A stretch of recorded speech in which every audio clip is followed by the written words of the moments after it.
Kita akan lanjutkan segmen tanya jawab antar calon wakil presiden di segmen ini. Jika sebelumnya kita mulai dengan calon wakil presiden nomor urut 2 yang bertanya, segmen ini kita akan mulai dengan sebaliknya, yakni calon wakil presiden nomor urut 3 yang akan bertanya kepada cawapres nomor urut 2.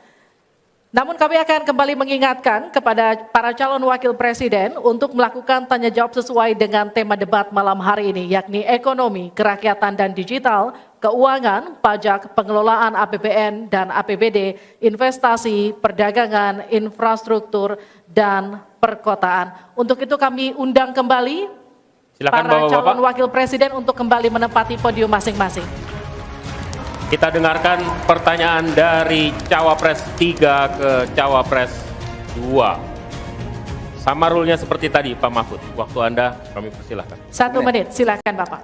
Baik, terima kasih moderator. Anda mengingatkan agar kembali ke tema debat. Karena tadi pertanyaannya itu carbon capture itu nanti debat keempat tanggal 21 Januari. Tapi saya tahu itu kan untuk menghindari tidak adanya regulasi sekarang ini agar tidak lagi terjadi penggundulan karena food estate seperti yang terjadi.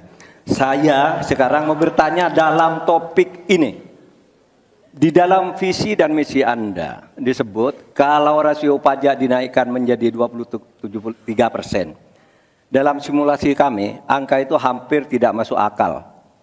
Karena pertumbuhan ekonomi bisa 10. Padahal selama ini pertumbuhan ekonomi 5-6 gitu.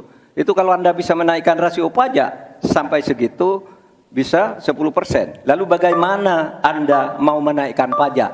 Orang mau insentif pajak aja orang tidak ngambil.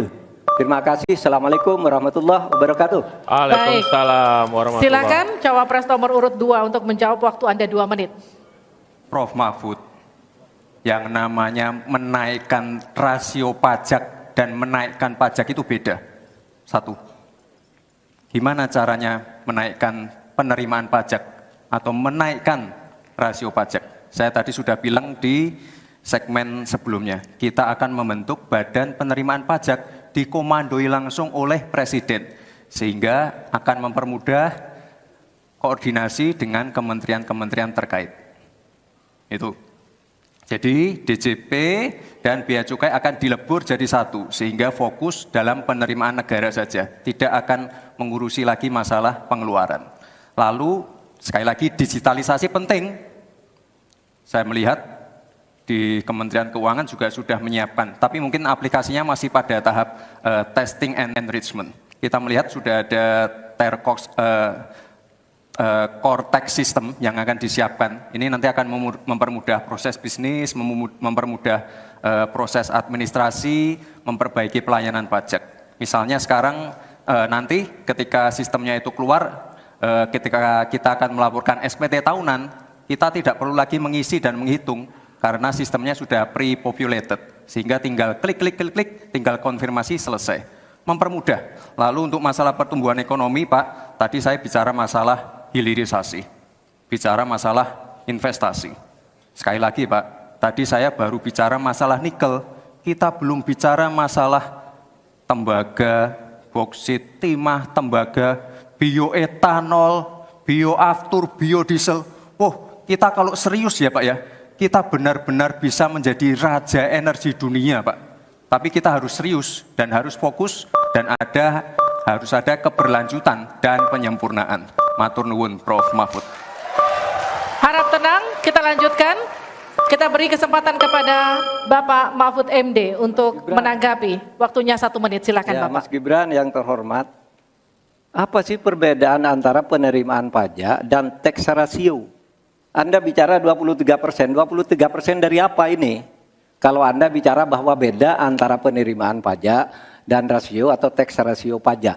Kan kalau persen kaitannya dengan PDB, apa 23% dari APBN atau apa? Kalau 23% dari APBN itu salah. Karena sekarang aja sudah 82%. Dengan tax rasio sekarang hanya 10,5, sumbangan terhadap APBN itu 20%.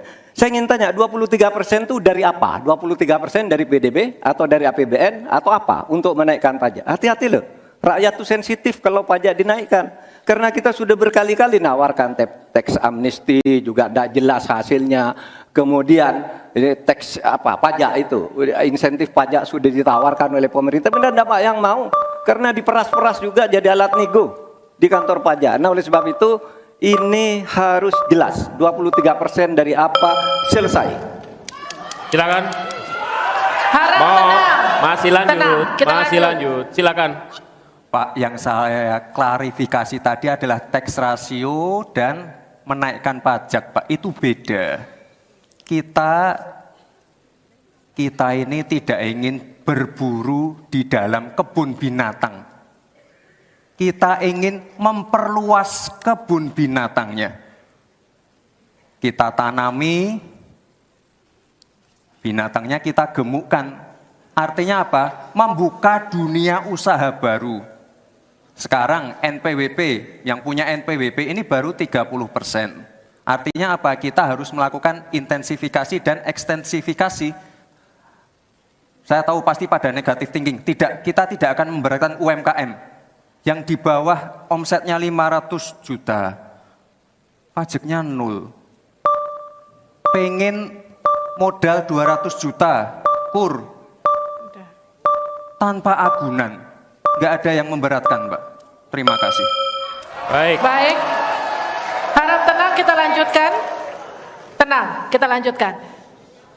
Kali ini saya akan mempersilahkan untuk calon wakil presiden nomor urut 1 untuk memberikan pertanyaan ke calon wakil presiden nomor urut 3. Bapak Muhaimin Iskandar, waktu Anda untuk bertanya adalah 1 menit. Saya persilakan. Terima kasih Pak Mahfud yang saya hormati. Pemasukan negara itu salah satunya adalah dari kepemilikan lahan yang luas. Banyak kepemilikan lahan yang berlebihan. Akumulasi kekayaan hanya di segelintir orang dan selalu menjadi topik yang belum pernah selesai sampai hari ini. Pertumbuhan ekonomi yang tinggi hanya dinikmati oleh segelintir orang karena akses kepemilikannya juga terbatas. Pemerataan menjadi kata yang tidak bermakna. Maka saya ingin pendapat Pak Mahfud, bagaimana mewujudkan keadilan sosial dimulai dari pemerataan kepemilikan tanah, akses dan lahan. Karena kalau sampai hari ini begitu, maka tidak akan pernah ada kemampuan rakyat untuk mengakses modal ekonomi. Terima kasih. Baik, silakan Pak Mahfud untuk menjawab. Waktu Anda untuk menjawab 2 menit, kami persilakan Bapak. Caimin, itu diskusi sudah lama. Sejak zaman Bung Karno itu dulu mengeluarkan undang-undang land reform, redistribusi lahan itu tadi.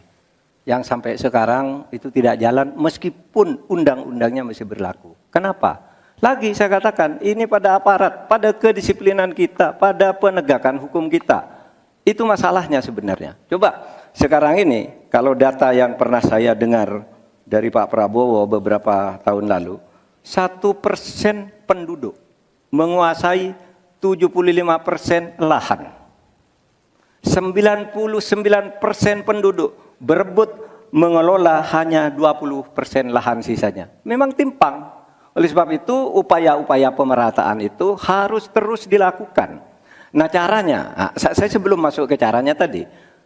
Caranya tentu kita lihat fakta yang ada di lapangan. Betapa sekarang ini banyak lahan itu diperoleh secara kolusi yang tidak jelas. Saya pernah dikritik, Pak kenapa ini pemerintah ini sekarang kok lahannya tidak jelas. Diserahkan ke orang semua, rakyat tidak kebagian. Saya tanya, mana daftar lahan? Saya minta ke Kementerian Pertanian. Oh ini dibuat tahun sekian, ini tahun sekian, ini tahun sekian, tahun sekian. Saya tahu di mana masalahnya dan siapa yang membuat ini. Ini yang harus ditertibkan. Apalagi sekarang lahan-lahan ini tiba-tiba diduduki orang.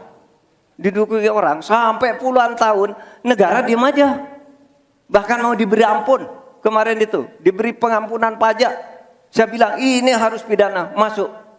Itu dia menguasai tanah 22 tahun tidak bayar pajak lalu diberi ampun asal mulai baik-baik kembalikan seandainya pajak. Tidak bisa, saya bilang. Nah sekarang dia ini sudah masuk pidana dan sudah inkrah.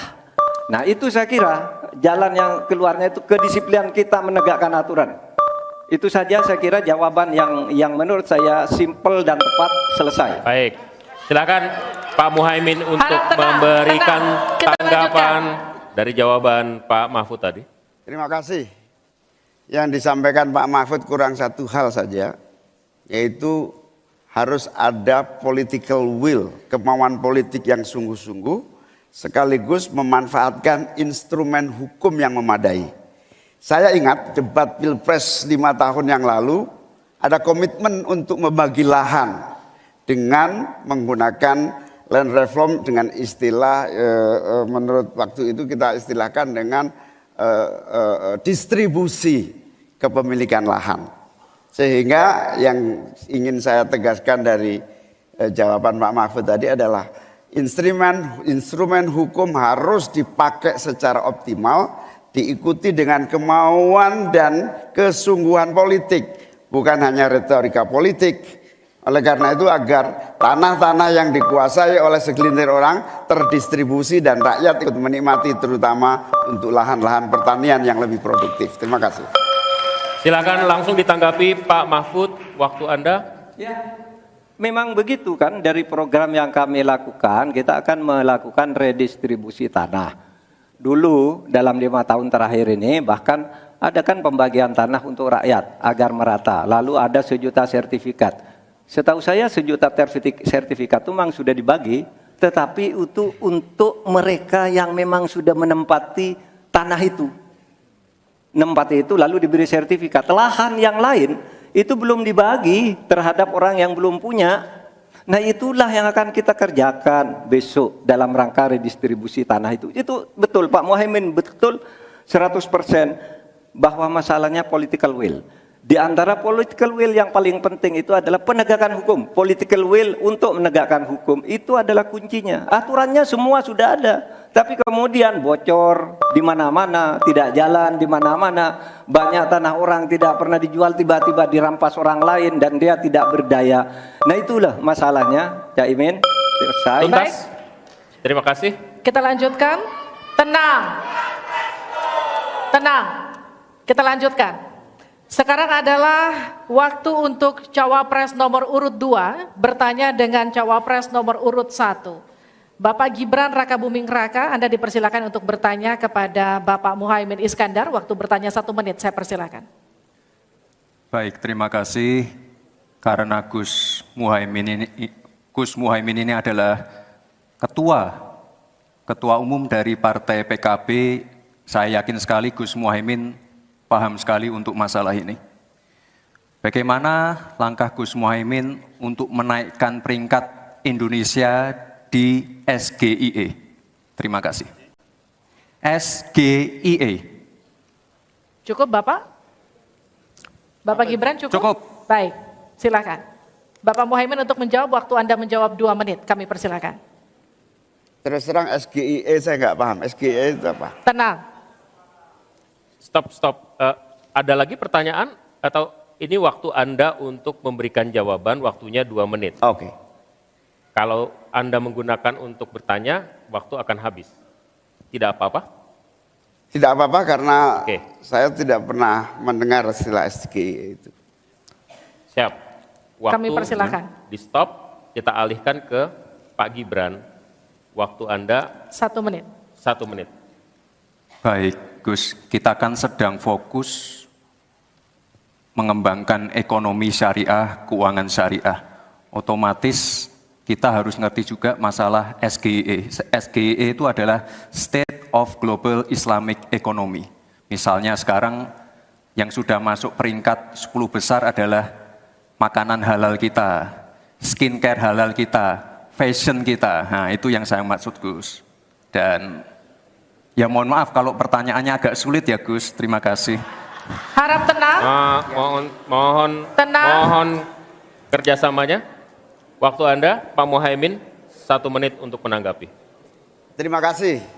Memang pertanyaan ini sungguh penting karena Indonesia dengan jumlah umat Islam yang terbanyak di dunia, sekaligus bukan saja sebagai pasar ekonomi syariah, pasar pariwisata halal, pasar perbankan syariah, tetapi sekaligus punya potensi menjadi pusat ekonomi syariah dunia.